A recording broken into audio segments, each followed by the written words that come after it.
Hello students, मैं अतुल कुमार फिर से एक बार। आज हम अध्याय 6 के बारे में पढ़ेंगे। अध्याय 6 क्या कह रहा है? अध्याय 6 में क्या है? त्रिभुज। त्रिभुज क्या होता है? त्रिभुज की पहले परिभाषा देख लेते हैं। तो तीन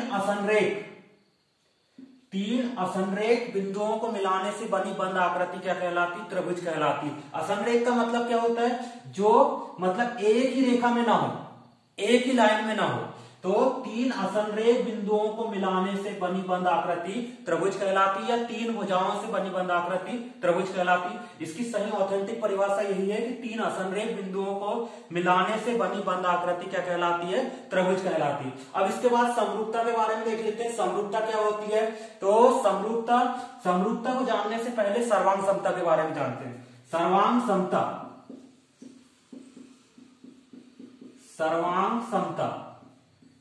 समता जैसे नाम से ही स्पष्ट है। सर्वांग मतलब जिसके ऐसी आकृतियां जिनके सभी अंग बराबर हो।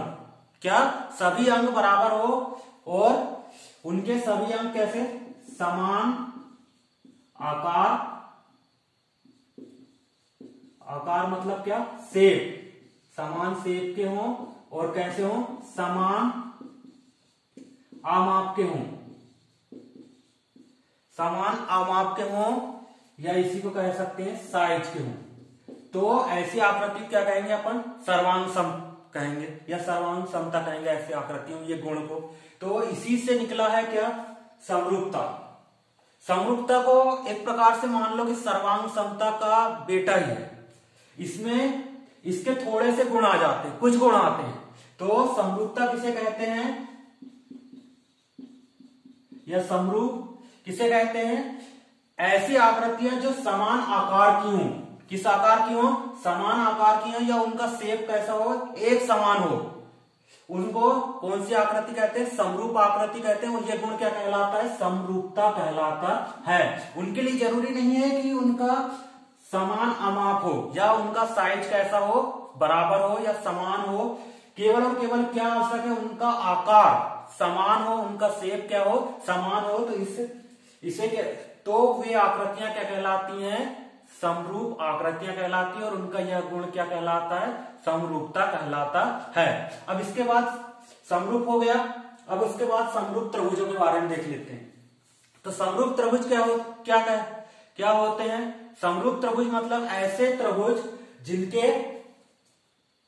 ऐसे दो त्रिभुज समरूप कहलाएंगे, मतलब जिनके संगत कोण कैसे होना चाहिए? संगत कोण क्या हो? जिनके संगत कोण बराबर हो। और दूसरा संगत भुजाएं कैसी होना चाहिए? एक ही अनुपात में हो। एक ही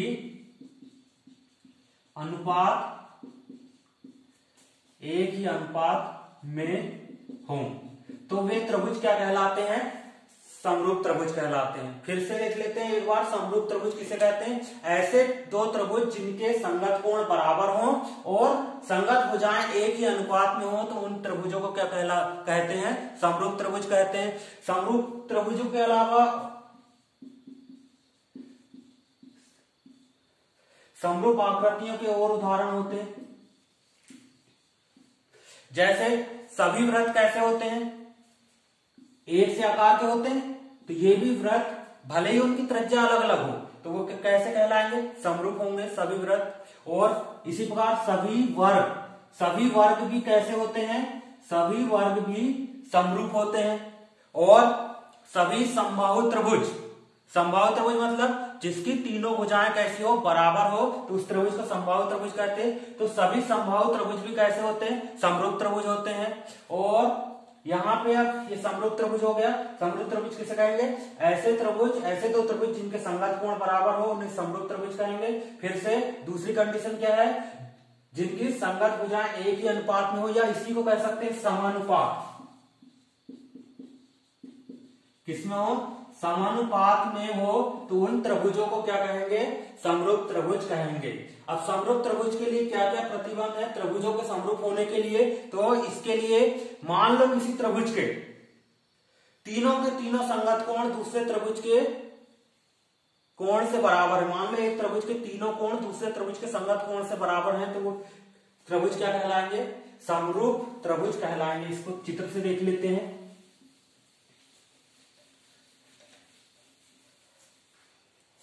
मान लो एक त्रिभुज क्या है, एबीसी है, और दूसरा त्रिभुज क्या है, PQR है। दो त्रिभुज लिए हमने, एक त्रिभुज एबीसी है और दूसरा त्रिभुज PQR है। इनके संगत कोण बराबर है। मान लो कोण ए किससे बराबर है, कोण P से, कोण P किससे बराबर है, कोण Q से, और कोण C किससे बराबर है, कोण R से। इसको दर्शाओ ऐसे।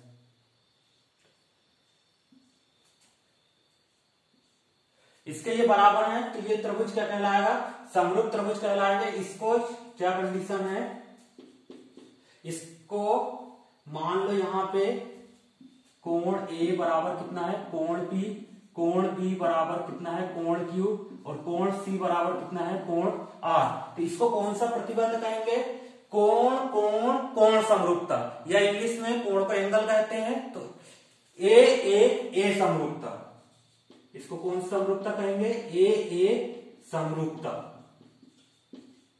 ठीक है। अब दूसरा प्रतिबंध, यदि इन त्रिभुजों की संगत भुजाएं अनुपातिक हों। मान लो इसकी संगत भुजाएं मतलब ए बी और इसकी भुजा और इसकी संगत भुजा क्या हो जाएगी, पी क्यू। इनका अनुपात बराबर किसका आ जाए, बी सी, और इसकी संगत भुजा कितनी होगी, क्यू आर, इनका अनुपात। और तीसरी कौन सी भुजा हो जाएगी, ए सी, और यहां पे इसकी संगत भुजा क्या आ जाएगी, पी आर। ये तीनों भुजाएं एक ही अनुपात में हो तो भी त्रिभुज समरूप होते हैं। इसको कौन से, यहां तीनों भुजाएं लग रही हैं, भुजाओं को इंग्लिश में क्या कहते हैं, साइड मतलब एस, तो इसको कहेंगे एस एस एस समरूपता। क्या कहेंगे इसको, एस एस एस समरूपता। ये भी समरूप त्रिभुजों के समरूप होने के लिए प्रतिबंध है। अगला प्रतिबंध देख लेते हैं, तीसरे नंबर का। यदि दो त्रिभुजों के दो कोण बराबर हो, मतलब एक त्रिभुज के दो कोण दूसरे त्रिभुज के संगत कोण से बराबर होना चाहिए। मान लो यहां पे इसको ले लेते हैं, कोण ए और किससे बराबर है, कोण P से, और यहां पे कोण B किससे बराबर है, कोण Q से।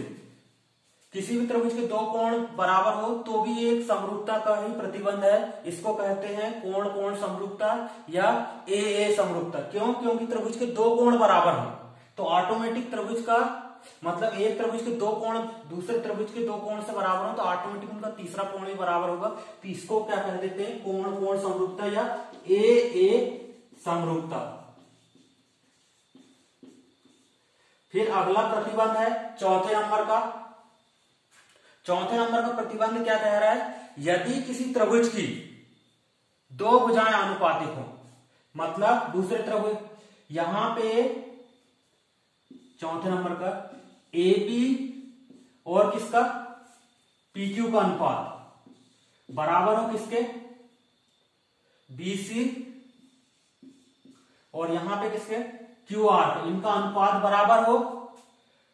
और यहां पे जो इन दोनों भुजाओं का जो कोण है, ये दोनों भुजाओं से जो कोण बन रहा है, मान लो यहां कौन सा बन रहा है, बी, और यहां पे कौन सा बन रहा है, कोण क्यू, तो ये दोनों कोण भी बराबर हो तो इसको कौन सा प्रतिबंध कहते हैं, कोण भुजा या भुजा कोण समरूपता।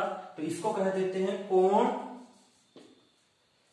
मतलब ए और भुजा मतलब ए एस एस समरूपता, या इसी को कह देते हैं एस एस ए समरूपता, एस एस ए समरूपता।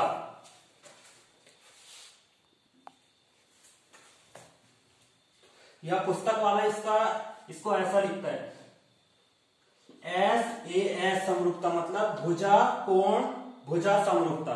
तो ये समरूपता की प्रतिबंध होते हैं। बस इसके अलावा दो त्रिभुज समरूप का कहलाएंगे। जब ये चार इसको एक प्रतिबंध का पालन करते हैं तो त्रिभुज समरूप कहलाएंगे। तो आज की क्लास में इतना ही स्टूडेंट्स। यदि यह क्लास अच्छी लगी तो इसे लाइक करें, शेयर करें और मेरे चैनल को सब्सक्राइब करें। धन्यवाद।